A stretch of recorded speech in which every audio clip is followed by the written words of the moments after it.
Théodoro Gilabert, bonjour. Bienvenue à cette 29e édition du Salon du Livre. Pour vous, c'est la première édition. Qu'est-ce que vous en pensez? Oui, bonjour. Oui, première édition, première fois que je viens même dans la région. Donc j'étais heureux de répondre à l'invitation, là, puisque j'avais été sélectionné pour le prix avec mon roman Je transgresserai les frontières. Donc voilà, je viens d'assez loin, puisque je viens de Pornic, là, sur l'Atlantique. Mais voilà, on est très bien ici. Voilà. Donnez-moi un petit peu votre parcours en tant qu'écrivain. Oui, alors donc, je crois que mon premier roman est paru en 2007 chez Buchet-Chastel, c'était les Pages Roses. Avant, j'écrivais des choses, mais plutôt scientifiques dans le domaine de la géographie. Et donc, mon premier roman, c'est 2007, Les Pages Roses. Et puis après, au rythme de un roman tous les 2 ans à peu près. J'ai publié à ce jour 7 romans. Le dernier, c'est Fontaine, aux éditions L'Œil ébloui, l'autobiographie de l'urinoir de Marcel Duchamp. Et puis le précédent, donc, c'était Je transgressais les frontières chez Buchet-Chastel, et c'est le livre qui a été sélectionné pour le prix ici à Hermillon.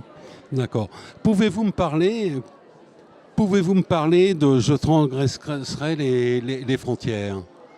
Oui, alors donc c'est mon 4e roman que je publie chez Buchet-Chastel. Auparavant, j'avais fait une trilogie avec le même personnage, quelque chose d'assez enlevé, léger, plein d'humour. Et puis là, donc, j'ai eu envie de changer de style. Donc c'est peut-être un peu plus profond.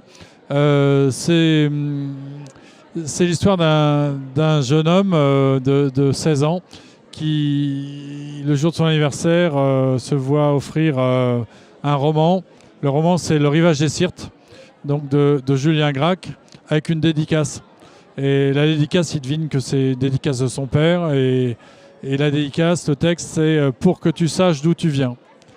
Alors, il y avait un mystère sur les origines familiales, notamment du côté paternel. Le grand-père, il ne l'a pas connu, mais un gros mystère, il ne sait pas trop pourquoi. Et là, il devine qu'à travers cette lecture suggérée par son père, eh bien, il pourra découvrir ce mystère. Donc, il se plonge dans cette lecture en essayant de trouver des pistes au niveau de l'apprentissage de ses origines. Et ça le conduit donc jusqu'en Libye, puisque la ville de Syrte est en Libye. Donc voilà, il fait le voyage en Libye, mais il voit bien que l'origine, c'est aussi dans l'histoire. Donc il est obligé de remonter, enfin, une sorte d'enquête géopolitique sur les événements en Libye des années 1920 jusqu'à nos jours. Ces pays aujourd'hui qui font parler d'eux, hein, qui ont une histoire, mais qui ont une actualité plutôt triste aujourd'hui. Qu'est-ce que vous en pensez et qu'est-ce que vous pouvez en tirer de votre ouvrage? Oui, donc à travers mon roman, il y a plusieurs niveaux de lecture. Il y a d'abord l'analyse ou la relecture donc, du livre de Julien Gracq, le Rivage des Syrtes, que je relis à travers aussi l'œil du géographe. Alors Julien Gracq était géographe aussi, mais moi aussi. Donc je relis ça pour essayer déjà de retrouver des pistes spatiales et temporelles pour cadrer mon histoire.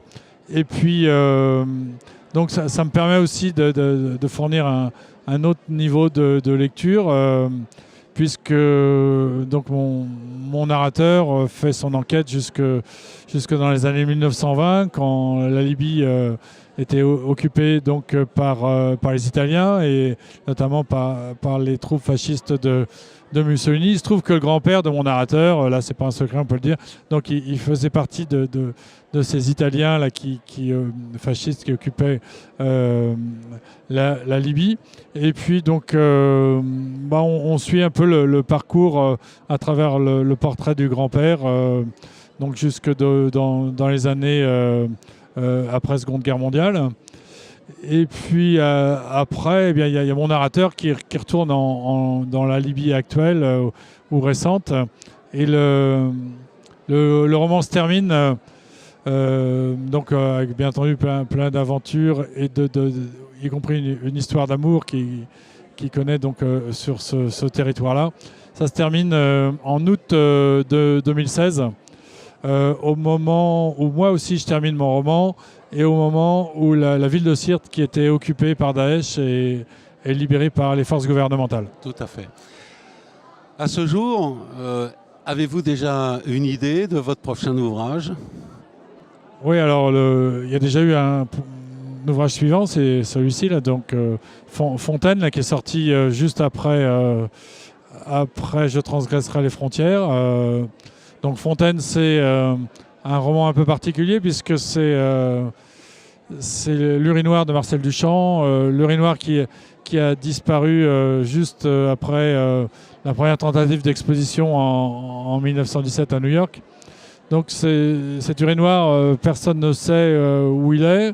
Et moi j'ai fait comme si je savais où il était, savoir chez un antiquaire à Brooklyn, à côté de New York. Et donc depuis la boutique de l'antiquaire, eh bien, il a la capacité, lui, à parler, surtout à raconter son histoire plutôt que parler. Et il lit, il écoute tout ce qui se raconte. Ce qui veut dire qu'à travers mon roman, l'autobiographie de l'urinoir, eh bien, on connaît tout sur ses relations avec Duchamp, on connaît tout sur la vie de Duchamp, donc à partir de 1917. Et puis sur la vie des frères et sœurs de l'urinoir, parce qu'il y a au moins une vingtaine de frères et sœurs qui sont disséminés dans les musées du monde entier, mais sont des copies. L'urinoir initial, il a disparu. Et moi, je suis le seul à savoir où il est, et je raconte sa vie à la première personne, donc c'est l'urinoir qui parle. Donc ça, c'était publié cette année. Et puis, bien entendu, j'ai des chantiers d'écriture. Là. Bon, j'ai un livre que je suis en train de terminer sur Bob Marley, mais j'en dirai pas plus. C'est parfait, ça. Mais c'est quelque chose de romancé, bien entendu. Voilà. Quelque chose d'assez déroutant sur le retour de Bob Marley parmi nous. Voilà. D'accord. Écoutez, je vous remercie. Bonne continuation pour ce salon du livre, et toutes nos félicitations également pour l'ouvrage que vous présentez. Ouais, merci. Au revoir.